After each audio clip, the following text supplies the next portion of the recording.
Blog Talk Radio.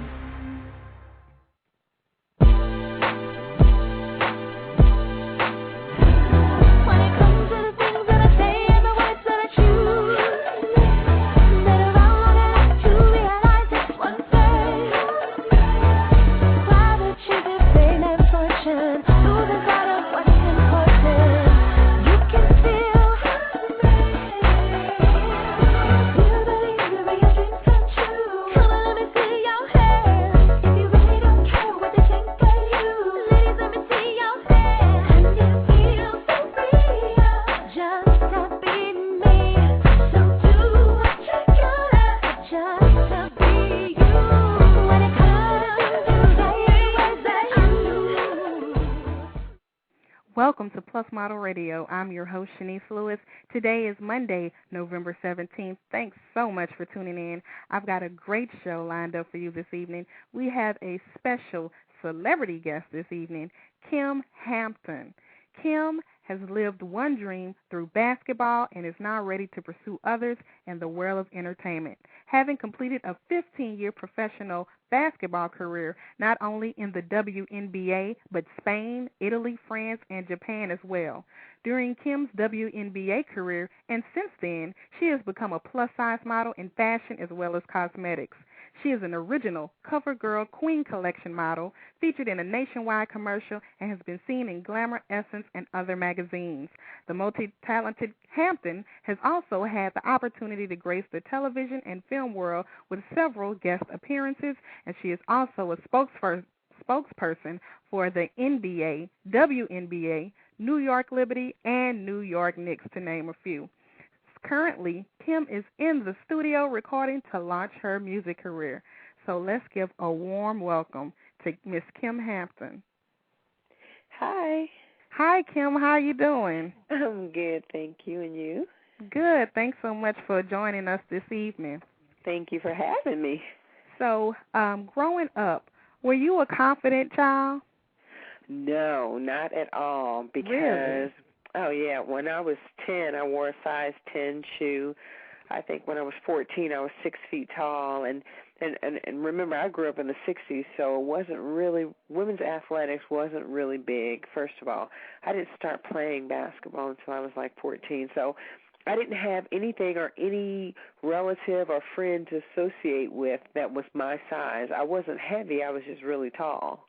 So your cousins weren't tall or brother and sister? Oh, my gosh, no. Everyone was like regular size. Oh. So when did you discover you were a great basketball player? Well, that didn't happen until I was 14, and every single day when I was a freshman in high school, every single day the high school basketball coach would ask me if I would try out for the team when he held tryouts. And I told him no, because I didn't want to do anything that was going to bring any extra attention to myself. I was trying to be as invisible as possible. Oh, okay. But about 4 days before the practice, the tryouts, I told him, I would come out for the team. And, that just completely changed my life. And so from then you became a professional basketball player overseas. So how was your experience overseas? Well, there's a few steps in between that. Once I, kind of honed the skill of playing basketball, I got an athletic scholarship to Arizona State, and then I played college basketball there at Arizona State. So when I graduated from college, there was no professional basketball in America for women. There wasn't a professional league here.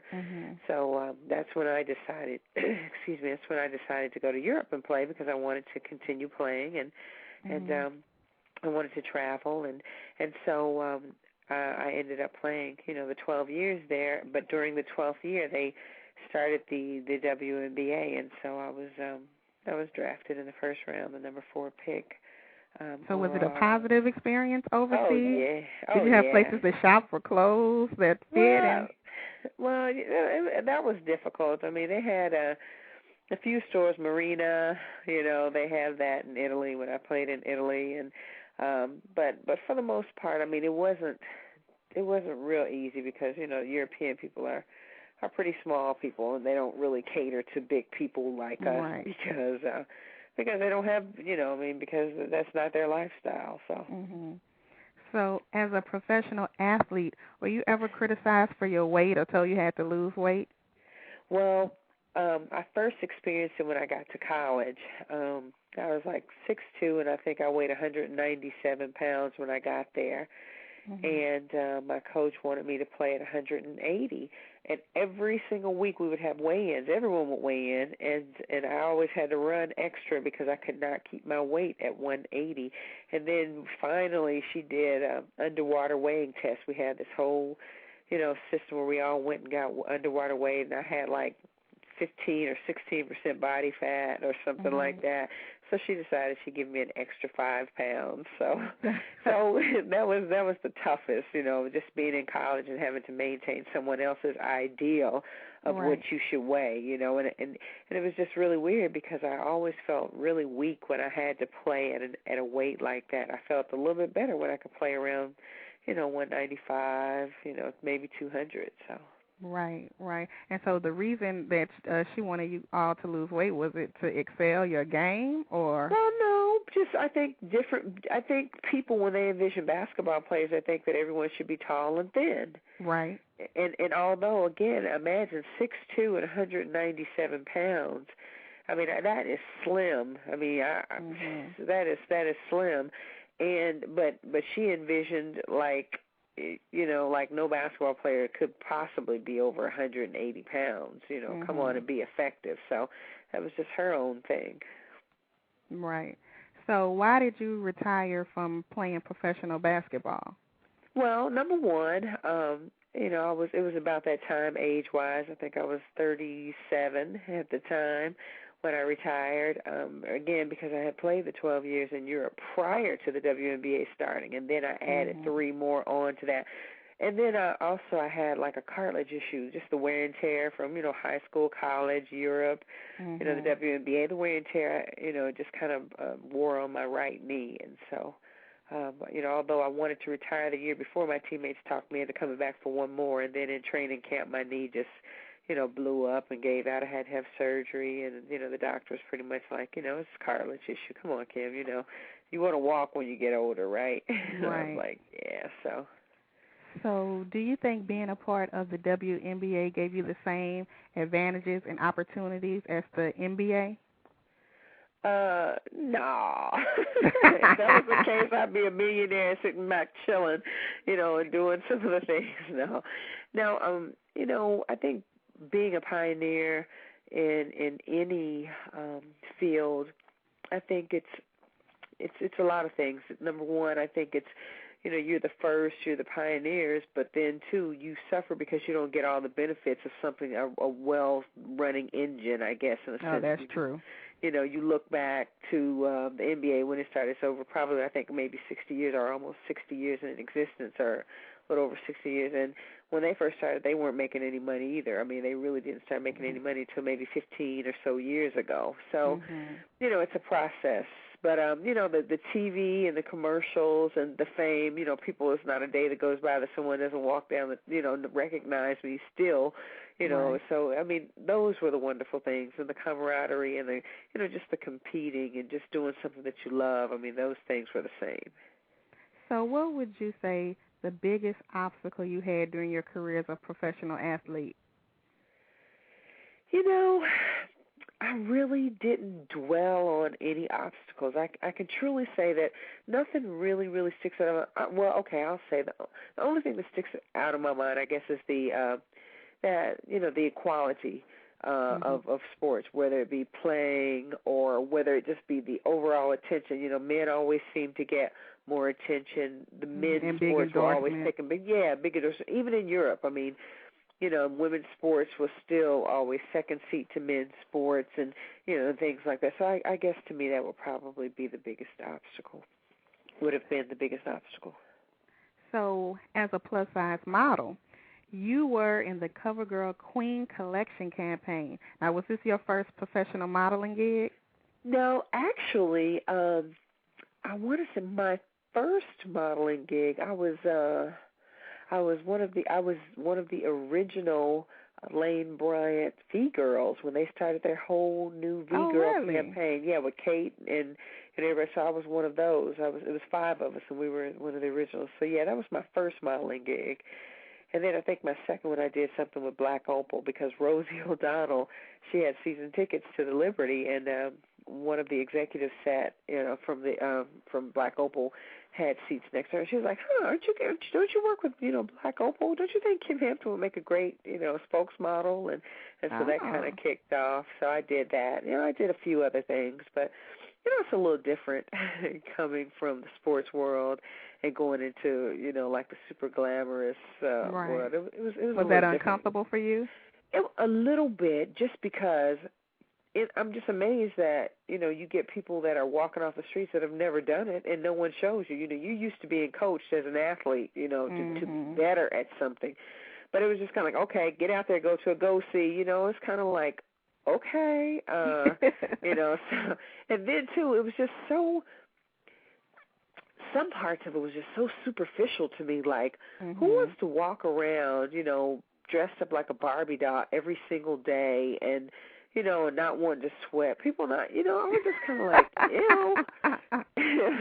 So it was a little bit too, it was a little extreme. Like, I have more to do, like, than to walk around and worry about the latest purse that came out, or, or did you see such, and then, too, you have to understand, I didn't get into the shopping thing. I'm not, like, a really crazy shopper because I wear a size 12, 13 shoe. I still have, like a 37-inch inseam, my arms are as long as they are tall. So it's not like I can go in any store and have fun, Right. So I never got, so it was just kind of like, God, are you kidding me? So. So are you still modeling or still interested in modeling, or you let that go too? I could be. I definitely could be. For the right opportunity. I thought it was fun.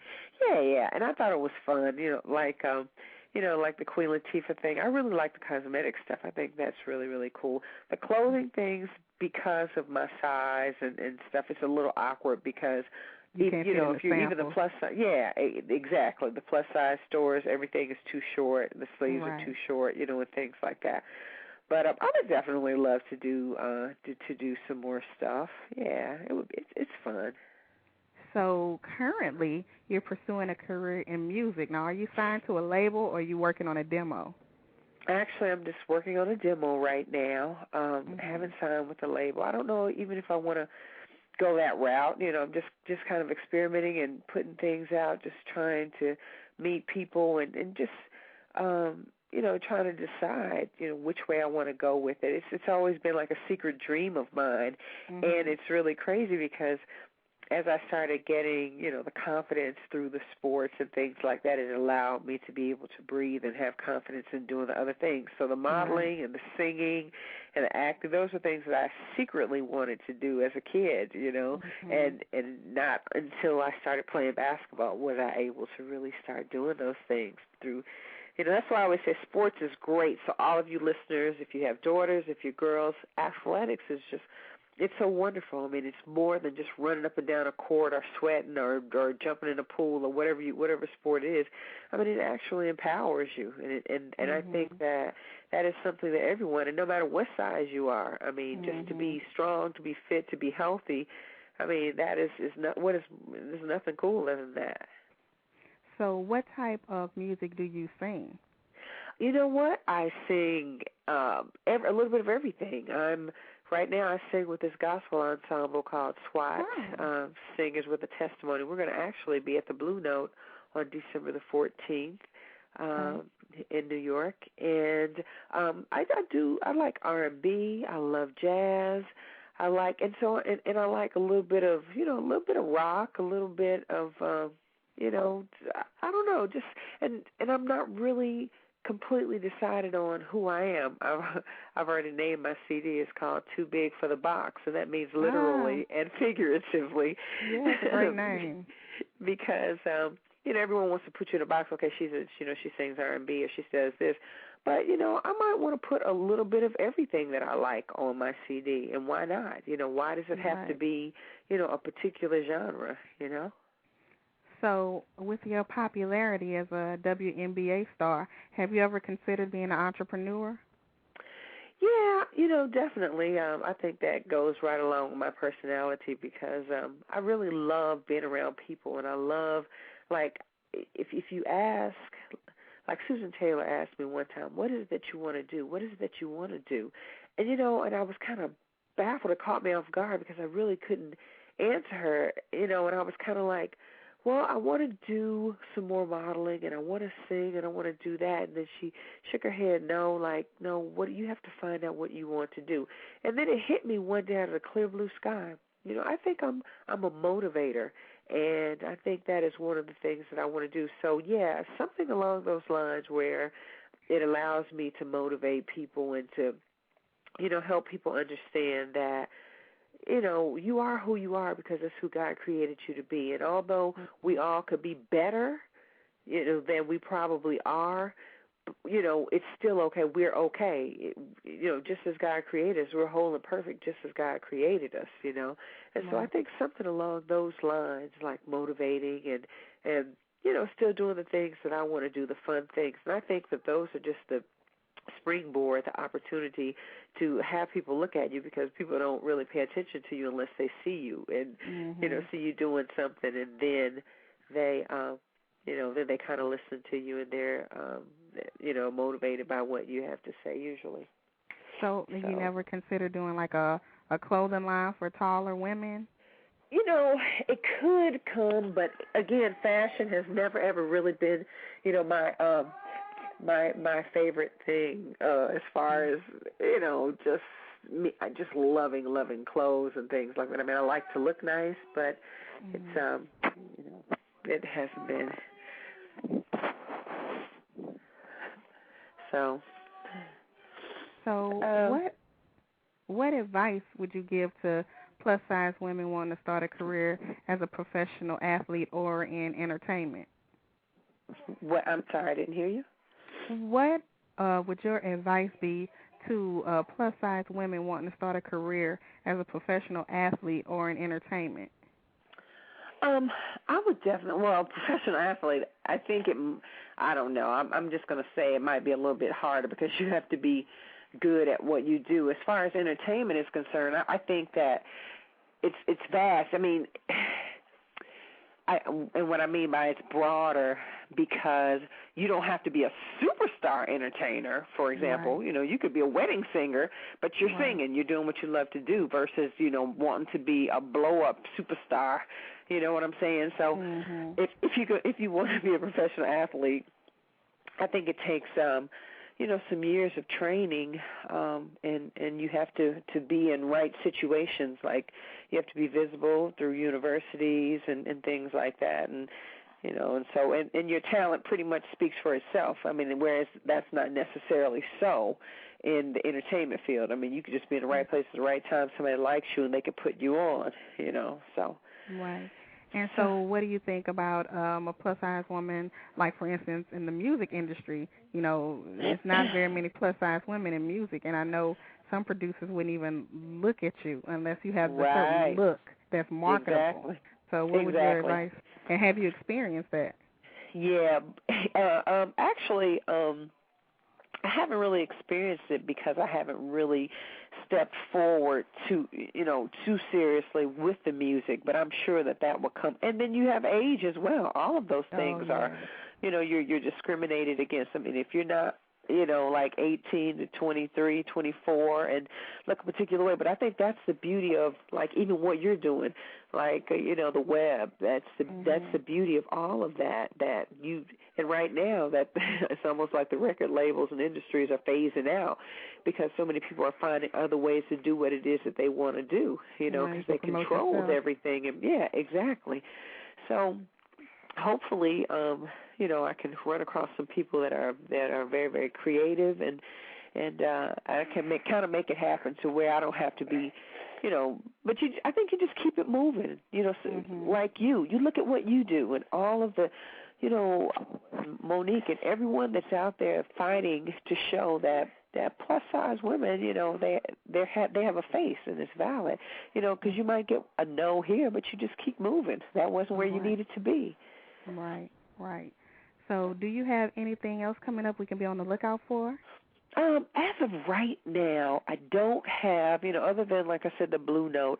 I'm just kind of working with people, talking with people, trying to get, some ideas on songs, on music and stuff. And I want to start, recording, more and just trying to figure out exactly this, like who Kym is as a singer. But, I just have some appearances around New York, mostly dealing with basketball. As pretty much that's it. Huh? As yeah, exactly. Uh-huh. So do you have an official website or MySpace? How do we know how to keep up with you? Okay, as of right now, you're going to have to use the email address that I use right now because all of that is under construction right now. Okay. The MySpace and the website and everything. I'm just kind of all over the place right now, but this is really, really funny because I am such a person. I mean, now because I want to do all of this stuff, I've just been, kind of fighting. I don't want to have a MySpace page. I don't want people, I don't want to, I'm kind of a private person. You got to put your music on there. I know, but I'm just like such a private person because I don't want to be contacted by, and so people are like, Kym, so yeah, it's all coming. I mean, it's all coming. So that email address, yes, it's KYM. Well, wait, do you want to give it to the general public? Oh yeah, that's cool. It's all good. Okay. Yeah, it's all good. So what is it? It's KYMMIEH, and that's at AOL.